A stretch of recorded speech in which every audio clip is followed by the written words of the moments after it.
The percentage of people that we can help is far smaller than the people that we actually do help. Where it's like 4% or 9% that could actually benefit from us actually get our care.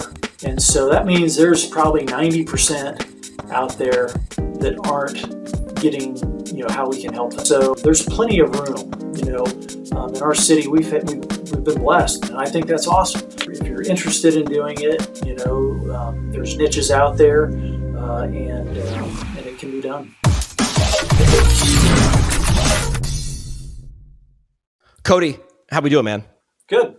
Appreciate good. Thank you. Appreciate you coming on. PT Business Blueprint with Cody Barnett.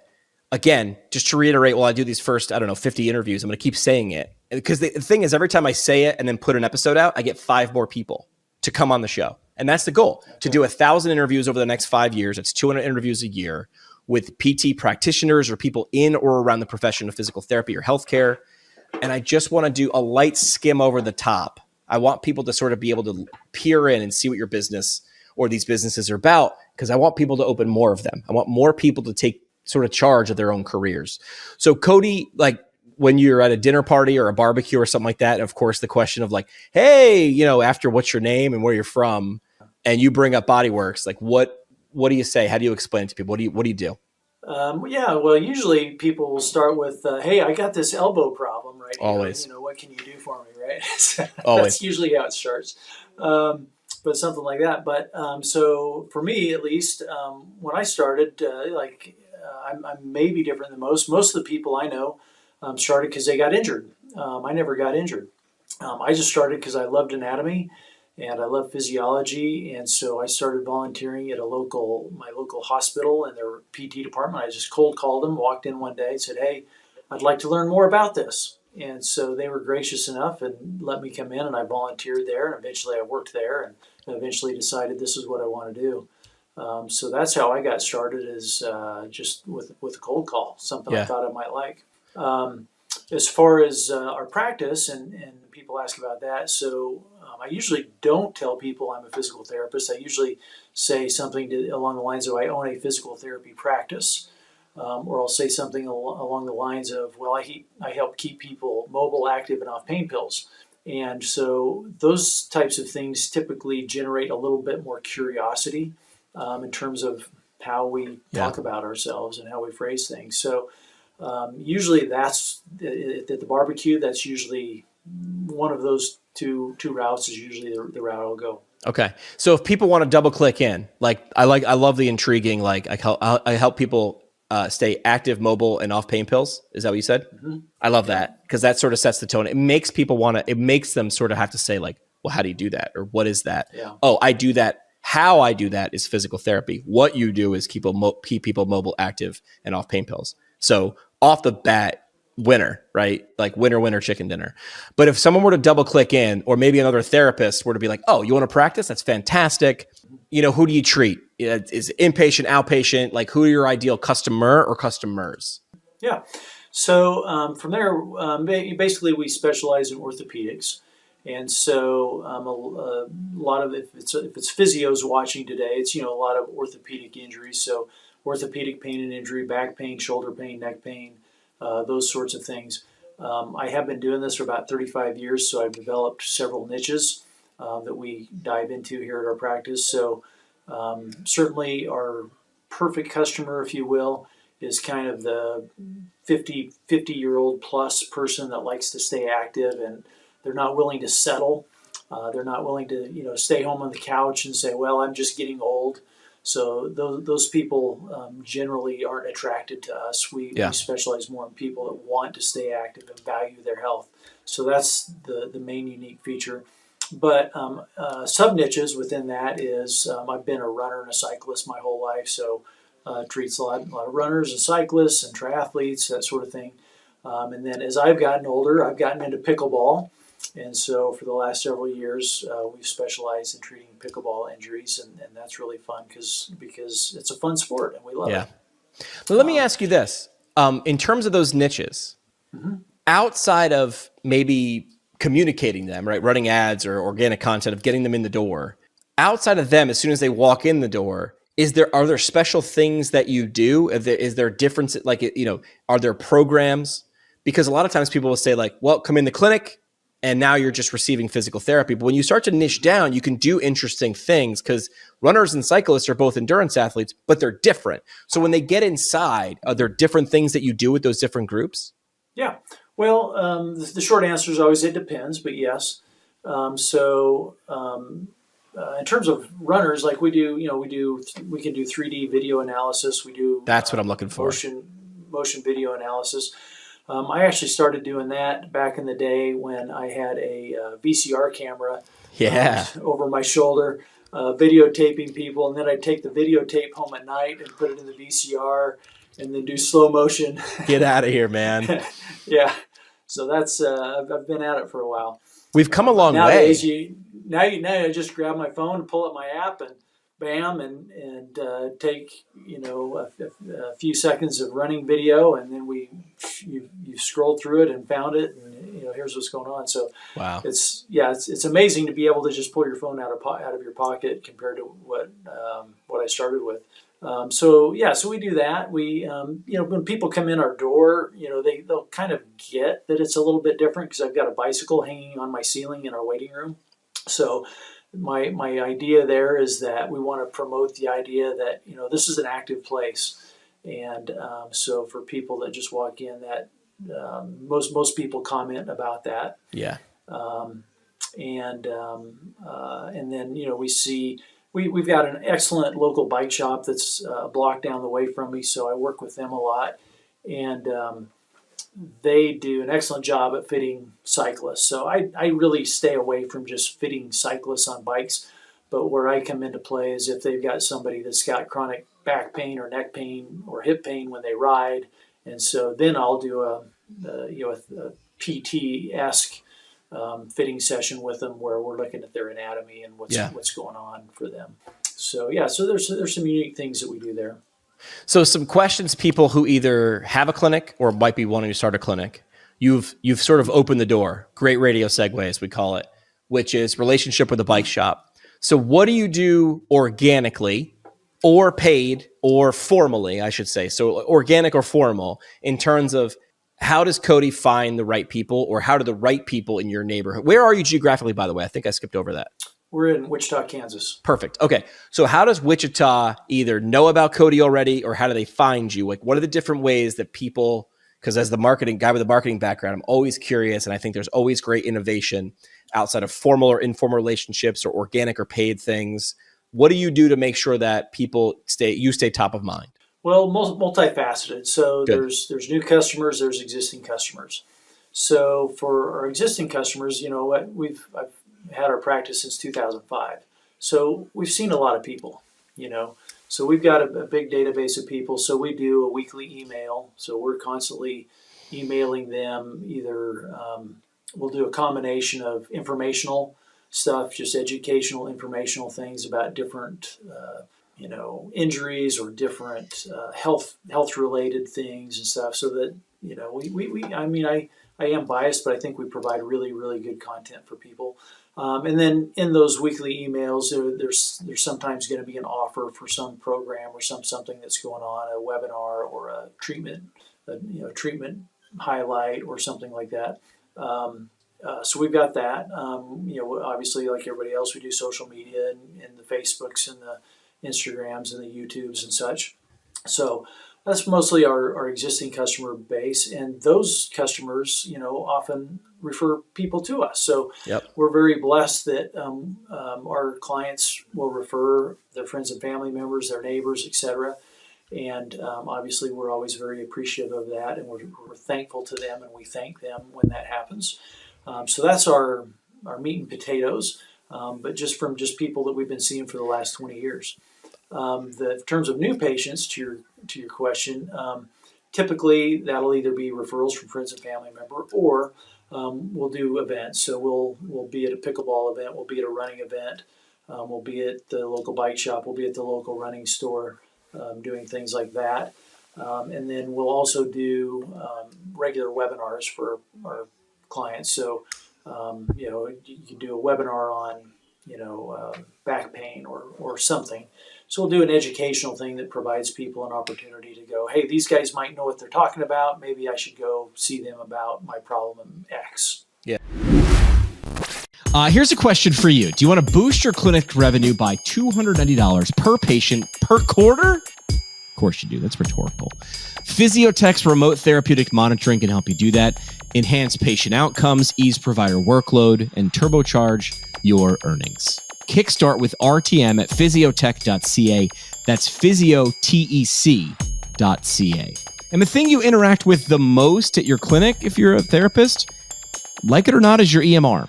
MW Therapy's all-in-one outpatient PT EMR gives you seamless integration of patient portals, marketing automations, and billing, all at one unbelievable value. Switching over is a breeze too. Kick the tires, take a test drive at mwtherapy.com. And where is your PT career going? It's not rhetorical, it's literal. Embark on extraordinary patient care adventures with Jackson Therapy Partners. Visit them at jacksontherapy.com. This is perfect for physical therapists eager to make their mark, to do what you want to do, where you want to do it. Discover where your career can take you at jacksontherapy.com. Yeah. You hit a lot of things there. And I think for people who maybe are doing one or a couple of these things, they might hear all the things that you're doing and you talk about them so nonchalantly. Like, well, we're at events and we do webinars and we do an email and we do social platforms. That's a lot. I think it's great. Where is your best ROI that you think in terms of the things that you did? We'll go with digitally creating, right? Versus in person. Where do you think is the best digital ROI? Digital ROI would have to be weekly email newsletter. Because those are going out to people that already know, love, and trust us. They're warm.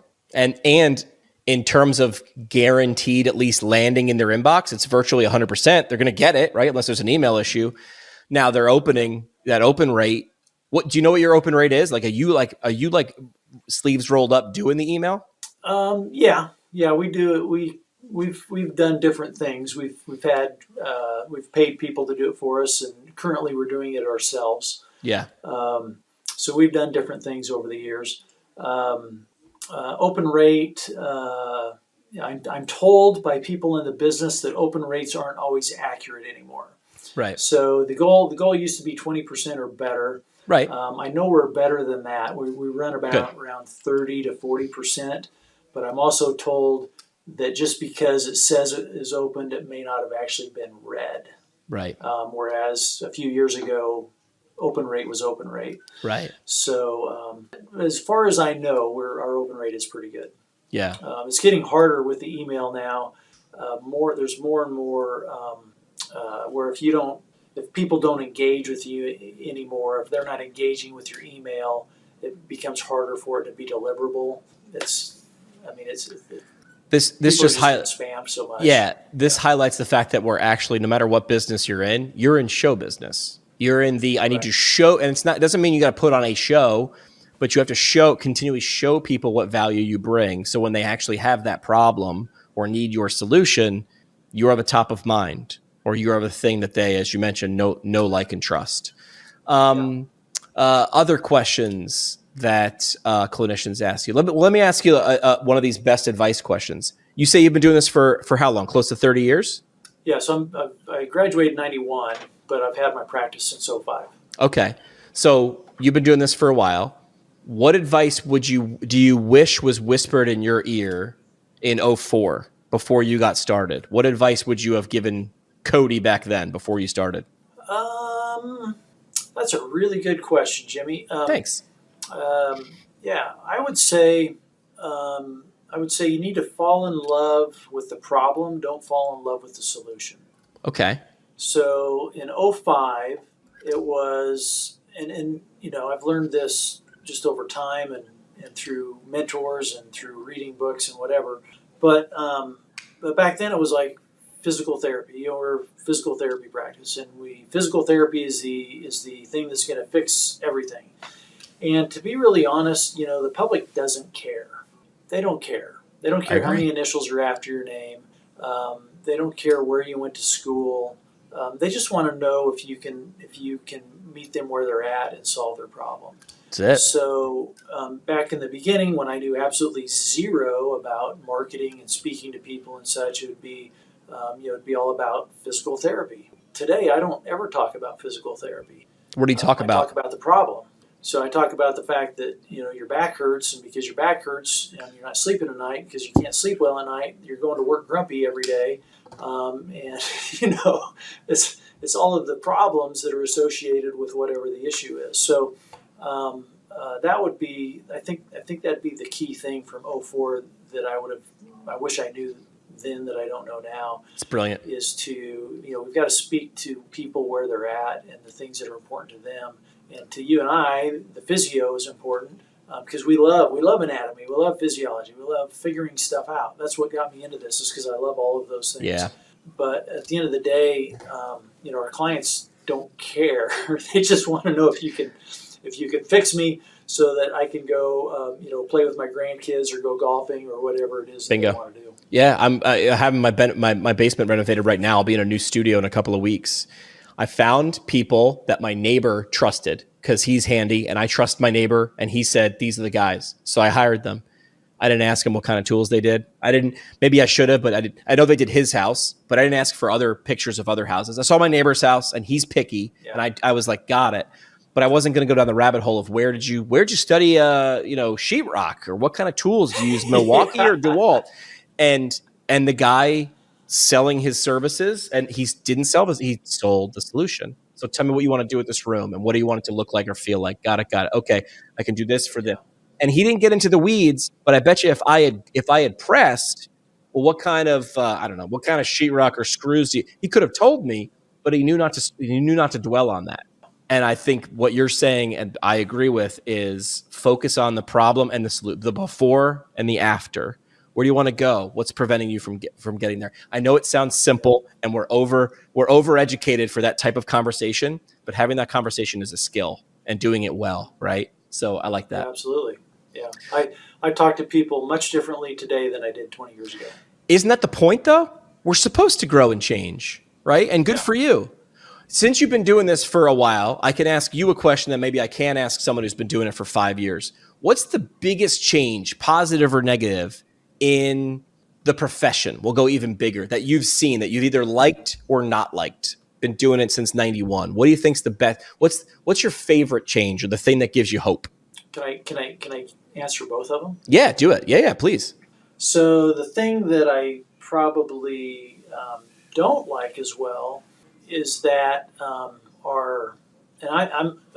preface this by saying I'm an APTA member. I'm a private practice section member. I've been our state federal affairs liaison. I'm pro profession, right? But I would say that our profession in general and our leadership in general has been very focused on getting doctorate level and education, and all of that's good and well. And I don't disagree with that. But in terms of, I think we need to do a much better job as far as marketing what we do to the public overall. And I'm not putting that on the national profession. I'm putting that on individuals. Me, and I'm putting that on you, and I'm putting that on everybody that's out there. Whether you own a practice or whether you're an employee of a practice, it doesn't matter. Like, it's our job. If we want to elevate so that people want to come to us first for their problems, like, it's up to us. And so it's, again, people don't really care what initials you've got after. They really don't. Right. Are you a fellow or not a fellow? Or not to say that those aren't important, and those help us get people better, but people don't care. And so I would say there's been such drive to make everything doctorate and more education and more certifications and more of this that we miss the point of who's our customer. How do we speak better to our customer? How do we market to our customer? How do they know that everybody knows what doctors do. Everybody knows what nurses do. Not enough people know what we do.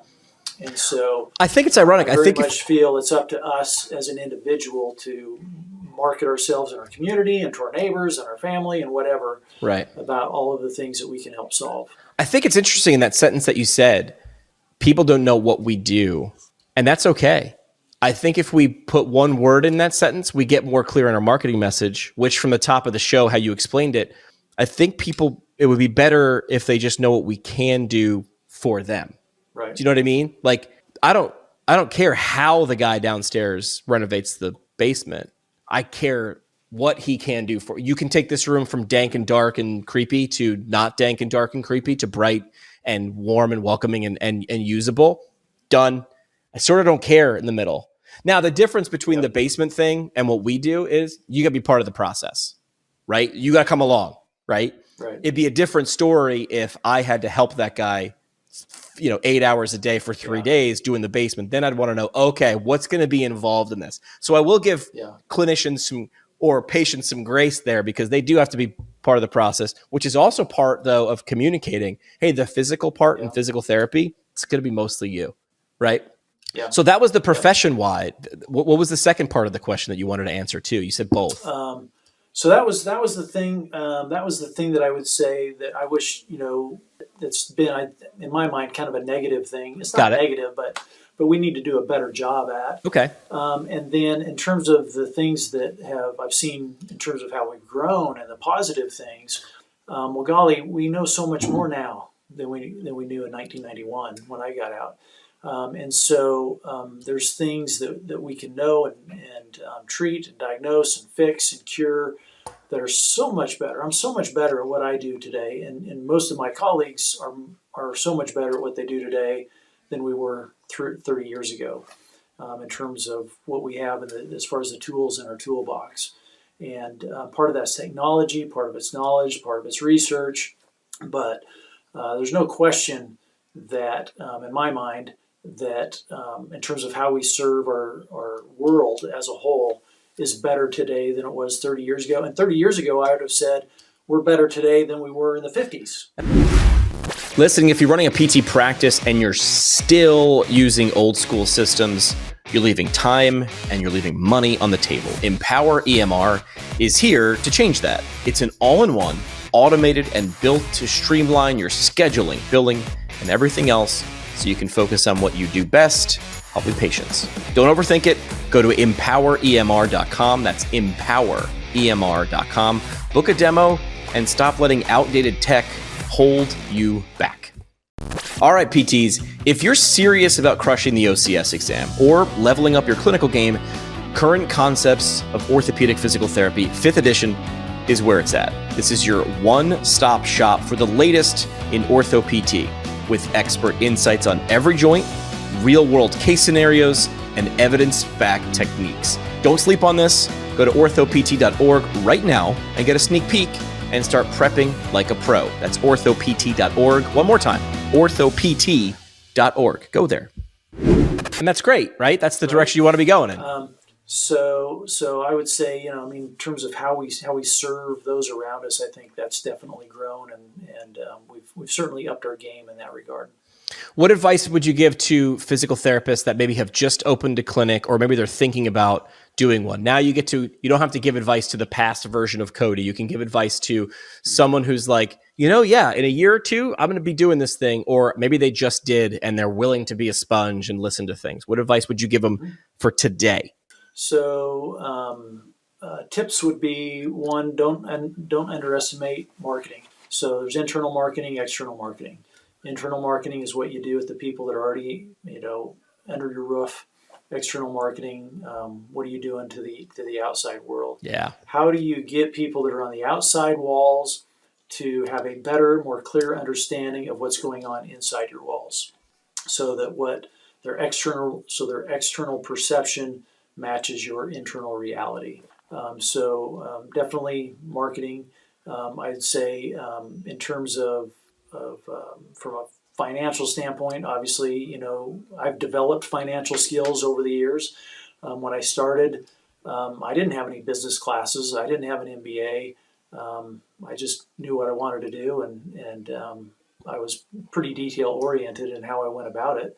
But you've got to make the numbers work and figure that stuff out. You can't just assume that you're going to get X number of patients per week or per month. And I always calculated everything on what's my worst case scenario? Yeah. If things get dire, what can I sell that Sell the bike in the keep lobby. things rolling. Sell the bike in the lobby, yeah, right? That's a Exactly. resource. All right, last question I'll ask before we do parting shots. What's been the most rewarding part of this journey? I'll say not just as a clinician, we'll be more specific since this is a business blueprint. What's been the most rewarding part of this journey as a clinic owner? Well, for me, it's like we get to see amazing things. There's so many amazing things. I like my patients inspire me. When I don't feel like working out, I think about a patient that's inspired me, that did something that they didn't think they could do, and they went out and did it, and then that gets me, okay, all right, I've got to do my workout today. So being able to see people do things literally every day is super cool. We've seen people, get run over by a car and then run with the Olympic torch. Yeah. I've seen people that couldn't stand up out of a chair, and now they can, walk out to the mailbox and back. I've seen people. It doesn't matter if it's a big thing or a little thing. It's a big thing to them. We've had, we've had people just do, amazing things. And so being able to help them do that and achieve that, things that they maybe didn't think were possible or didn't feel that they'd ever be able to do again, it's so super cool. Love it. And then the cool thing is we get to make a living doing that. I can remember when I was a student and I transitioned from paying to do PT to getting my first paycheck, and I'm like, holy cow, they actually paid me to do this, and I loved it. Yeah. Definitely that. In terms of from a business perspective, it's gratifying. Most businesses they say that statistically, if you make it past year 3, you're going to make it. So, for us as a business, we feel like we've really helped a lot of people. We've done everything ethically. We put our patients first. We serve only our patients, and if we do that, then we are successful. And so that'd probably be number 2.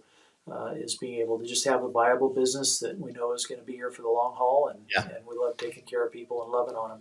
Last thing we do on our episodes, we call it the parting shot. What's one idea, one sentiment, a mic drop moment, a soapbox statement? It could be something you've already said before that you repeat. What's the last thing you want to hammer home and really just burn into the audience's brain? Yeah, my parting shot would be the percentage of people that we can help is far smaller than the people that we actually do help. Statistically, I don't know what the number is.